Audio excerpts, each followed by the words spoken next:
guys, dito tayo sa Angel's Kitchen. Ngayon, umaga. Ito, nakapagluto ako ng kamote, itlog, nilaga, tapos yung beans.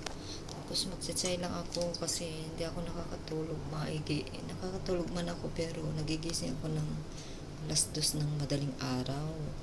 Hirapan ako matulog ulit. Kaya ito, matsay na lang ako. Umuiwas muna ako sa kape kasi kahapon wala akong kanin pang nanghalian. Kaya nagkape ako ng suman. Tapos, syempre masarap isabayan sa kape. Ngayon, naisipan ko yung chai. Nahalungkat ko sa bag ko kasi tinago ko na yung chai dati. Kasi may mga kape doon na kasama yung tinatago ko. Tapos nalungkat ko yan. Naisipan ko mag-chai na lang ako. Tapos yung bacon na niluto ko noon, marami pa, nandun pa sa rep. Wala yung amo kong babae, hindi dumating this week. Kaapon ko lang nalaman na hindi pala sila uuwi this week.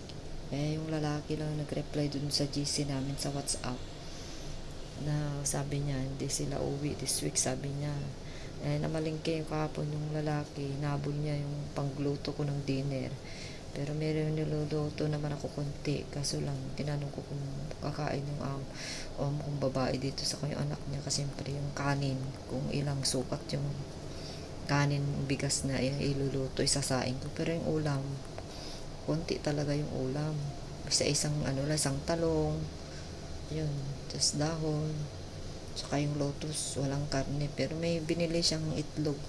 Yan, may itlog na kami ngayon. Dati wala kami itlog kahapon. Tapos nung Sabado day off ko linggo, wala din siyang itlog kasi may trabaho siya.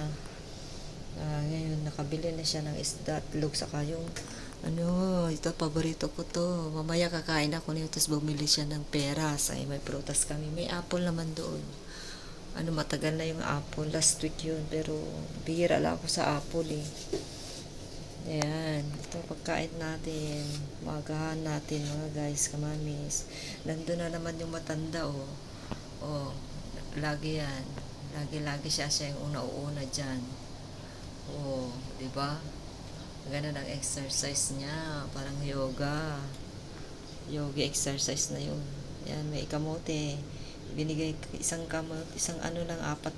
Ginawa kong 4 na hiwa. Sa kanya yung 3 binigay ko kay sir. Nandun, naliligo siya ngayon. Naririnig ko kasi tapat ng banyo ko lang tong kusina kaya nakasarado. Kasi para hindi ako makita dito na kumakain, nagbibideo. Saka iwas na rin na lalo na pag nandito yung babae. Iwasan ko talaga magpakita kasi napil ko yung nung una na nagselos siguro kasi mainit ang ulo. Tapos ba yan? Dami niyang sinisita sa akin sa mga rekado. Yun ko, mabait na yung amo ko. May tiwala na siguro kagabi ni. Inisip ko, ba't hindi siya nagpaalam na hindi siya babalik dito? Siyempre, sila kasi privacy. Hirap din laging i-open lahat. Inisip ko kagabi, 3 months na ako mahigit. Magpo 4 months na ako guys sa 10.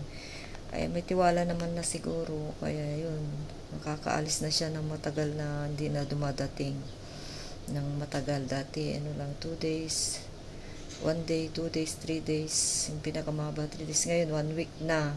So big sabihin, sabi ko nung nagising ako ng madaling hindi ako makatulog, inisip ko bakit hindi siya nagpaalam. Pero siguro sa asawa niya na lang siguro nagsabi. Alam niya na magsasabi siguro yung asawa niya. Magtatanong ako. Nagtanong ako sa GC, hindi niya man nababasa yun. Doon pala sa China sila umuwi. Walang WhatsApp doon. Kaya yun. Hindi niya sinasabi na sa China sila walang WhatsApp. Sa kasama ko nandun siya. WeChat at saka Messenger. VPN siya. Ayan guys. So ganito yung buhay ng helper dito. Mga baguhan katulad ko. Ganito ang buhay ko. Pero ayos lang. Hindi ako masyadong nahihirapan sa trabaho. Malit lang ang bahay. Inaantay ko lang yung pagluto ko. Ayun, hindi ako naglalaba masyado. Sila naglalaba ng mga underwear nila. Ganun. Saka medyas nila. Yung isang salpakan lang naman yung tapos nag-dryer naman na yung washing. Ganyan. Kaya maganda rin dito. Tahimik nga lang, wala kang kasama katulad sa Saudi, may kasama ka pero daming trabaho. Pero anyway, diskarte na lang, maganda din sa Saudi. Kasi nakapagtagal ako dito, doon ng 6 years Abu Dhabi, plus 2 years Abu Dhabi, bali 6 years, 4 years sa Saudi, 2 years Abu Dhabi. So, kain na tayo guys. Bye-bye. Bye-bye. Hindi na ako nagpakita. Wait lang, magpakita naman ako. Ayan. Ayan. Kain na tayo. Ito, beans to. Masarap to.